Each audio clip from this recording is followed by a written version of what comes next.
If you have a good man with you today, okay, babae ka, meron kang kasamang good man, paano mo malalaman kung good man yan?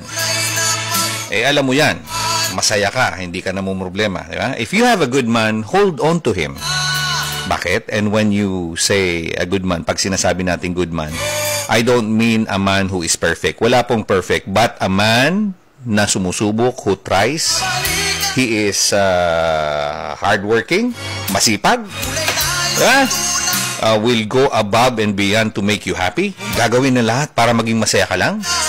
Bilang asawa, bilang jowa, imperfect, but is working toward being a better man.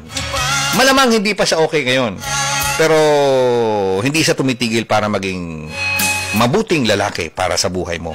He's not out here to make you look dumb. He's your best friend. Mako-consider mong best friend. And you can run to him with and for everything. Matatakbuhan mo siya. Kahit anong bagay.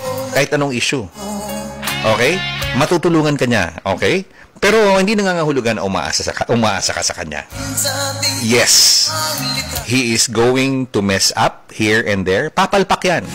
But if he's trying to be a better man for you, mahalin mo yung lalaking yan. Love that man. Keep that man. I-keep mo yung lalaking yan.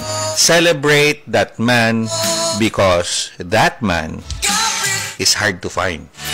Mahirap po hanapin yung isang lalaking katulad niyan. Mahirap po maghanap ng isang lalaking katulad ni Fred. Okay. So yan po, na-share ko lang sa inyo kasi minsan kasi isang pagkakamali, lalong-lalo na kung napakaliit lang naman. Yung mga small faults, sinatsapueran nyo kagad yung mga lalaki nyo, yung mga asawa nyo, yung mga jowa nyo. Binibreak nyo kagad. Huwag ganun. Wala naman taong di nagkakamali, di ba? Lahat naman nagkakamali. Pati ikaw, di ba? Pati ikaw. Pati ako. Pati kayo. Lahat kayo.